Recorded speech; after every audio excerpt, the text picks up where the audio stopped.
Good morning, audience. Today I'm going to talk about technology role mapping of two machine learning methods for triaging emergency department patients, also known as ED patients in Australia. This research is supported by Health and Biomedical Informatics Center, also known as the Habit Center, which is currently located on the top floor of the Victorian Comprehensive Cancer Center of University of Melbourne. This is our research team. This is me. I graduated from Wenzhou King University in 2017 as a computer science bachelor. After that, I went to University of Melbourne to study health IT and graduated recently.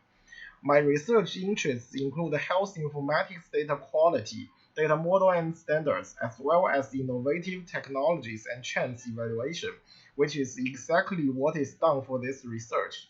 I'm also interested in health informatics network architecture and health application interactive designs. This is Meng Yi, who mainly has a psychological background and is currently doing her graduation project on psychological standards applied in health informatics. This is Junyan Peng, who graduated from Huazhong University of Science and Technology in 2017, holding a material science engineering degree and is studying health informatics at Habit. This is our professor, Ms. Heather Green, who has a credit diploma of health informatics management. Also, she has a graduate diploma in information systems as well as a master of research in health informatics. She is currently a faculty of University of Melbourne Medical School and holds a fellowship with faculty of Asian Pacific College of Health Informatics. Her research interests include data standards, such as applying ISO TC216 and investigating ICD-10. She is also current co-chair of HL7 Terminology Authority. She is an expert in terminology and is also specialized in clinical terminology such as SNOMED CT.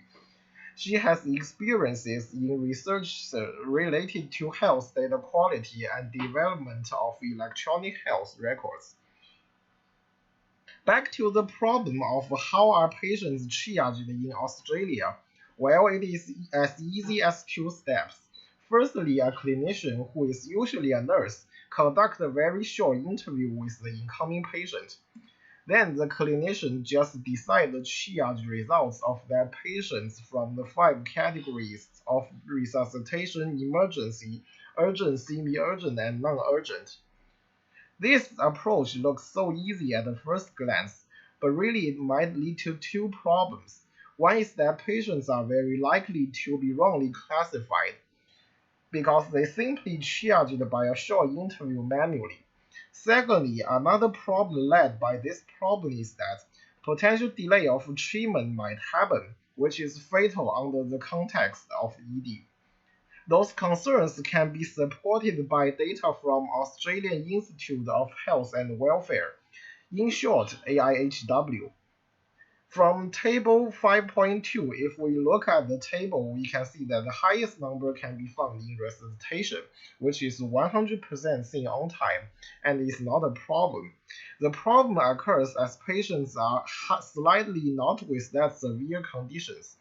The rate of those non-urgent seen on time is even higher than those with emergency and urgent conditions, which proves there are some errors in triaging patients. Secondly, according to this table, also from AIHW, the median waiting time for patients in Australia varies from 0 to 46 minutes. This unsure waiting length might turn out to be a disaster for patients with critical conditions. As a third factor, number of patients arrive at ED in Australia is increasing at the rate of, in average, 3.7 annually, according to AIHW data as well. Combining all those three factors mentioned, triaging ED patients at arrival manually might not be an ideal sustainable solution, so we need to look for some alternative technical approaches.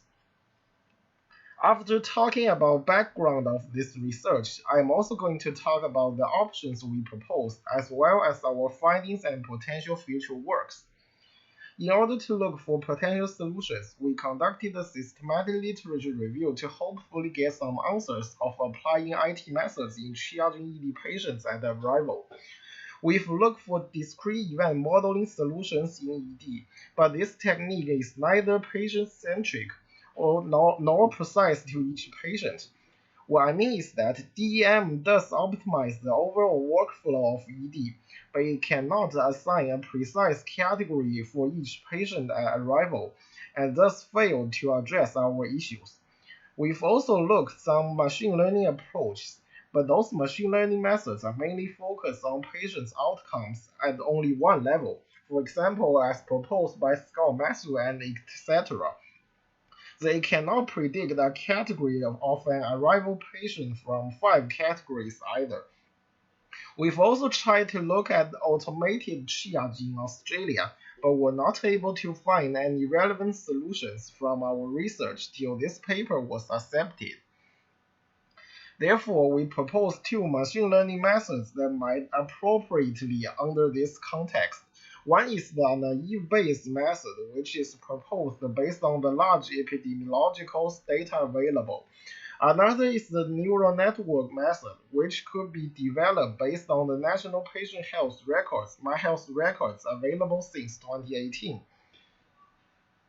MyHealth Records is a national health record system available for each Australian citizen, which covers 90.1% of the current population and connects more than 15,000 health organizations. The default rule of MyHealth Records is called the opt-out rule, which means by default each citizen has a record available throughout Australia for treating and research purposes of health data sharing. However, if a patient does not want to share the health data, he or she should log into this website to manually make a disclaim.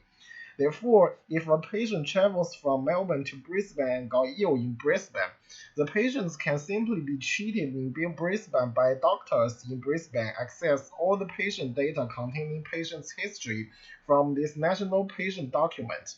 Also, researchers in Melbourne can search for patients' data from Brisbane to conduct their research. You may concern about the willingness, but according to Professor Graham Hart from the University of Melbourne, actually 90% of patients expressed their willingness to share this data for research and treating purposes. For the first method we proposed, because data of frequency of main diagnosis in the emergency attendances, frequency of emergency attendances by triage category, and conditional probability of a diagnosis occurring in a triage category are all available data from AIHW, we can simply substitute the data into the formula to calculate the likelihood of a patient being triaged to each category. And then we just choose the category of the highest probability value as the triage result.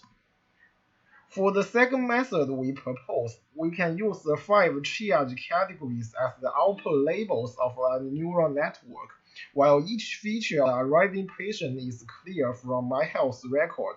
Also, training data and test data sets are simply available from the national record system. However, we still need to conduct a thorough evaluation before really implement the proposed 2 methods, because ensuring doing no harm to patients is the very first principle of any of those technologies when applied to real practice, although the technology does not have to be perfect at the beginning. Here we need to consider different aspects such as patient safety, economical financial viability, social technique together with legal and ethical issues, and finally quality of the data sets being used. In healthcare, we use some mature evaluation frameworks such as SWOT analysis from business. Also, we develop frameworks that are particularly used in evaluating e-health tools and methods, such as CCP and KDS used in this research. Here are our findings by applying the SWOT framework. This framework is commonly used as the first glance of any new tools and methods in e-health before further evaluation. As for the MB method, it stands out in its easy implementation, but when meeting patients with complex dependent conditions, for example complications, this method might not work well, and this happens commonly given the complexity of ED patients. For NM method, it is mathematically rigid and could potentially achieve a high accuracy, but its time-consuming training processes makes it difficult to develop. After applying SWOT framework, we went one step further and used the content, context, and process framework proposed in 2017, especially for evaluating e-health tools and technologies. Here is an example of the findings of applying CCP to MB method. Finally, we proposed a systematic evaluation framework named the Khoja Durrani score framework, proposed in 2013, to thoroughly evaluate two machine learning methods. KDS framework is basically a matrix whose roles consist of health service, technology, economic, behavioral, and social technical, as well as ethical readiness and change and policy outcomes. For its columns, you need to consider different stages of a development life cycle, namely from development to operation. For each cell in the matrix, you need then support the answer with systematic literature reviews. Here is a result of evaluating the health service outcomes on the different stages of two proposed methods. In the future, we need to implement and test the methods first starting from one hospital. According to the features of the two methods, we suggest implementing NB first for its easy implementation, while NN should be trained. Then when NN reaches a higher accuracy than NB, it is mainly used in ED to triage patients, but the implementation is hard because for one reason, medical data for different purposes are recorded in different standards. It is not simply as ICD-10 throughout the way in Australia, which makes integrating and forming training and testing datasets and data sources a potential problem. Here, I particularly want to talk about the NASH standard. It is the National Authentication Security Hash standard while sharing patients' health records. The standard requires a hash operation on patient-sensitive information, and therefore could mitigate the problem of patients' privacy concern. This is all what I want to talk about today. Thanks for watching, and you are very welcome to contact me in the future for any questions and suggestions.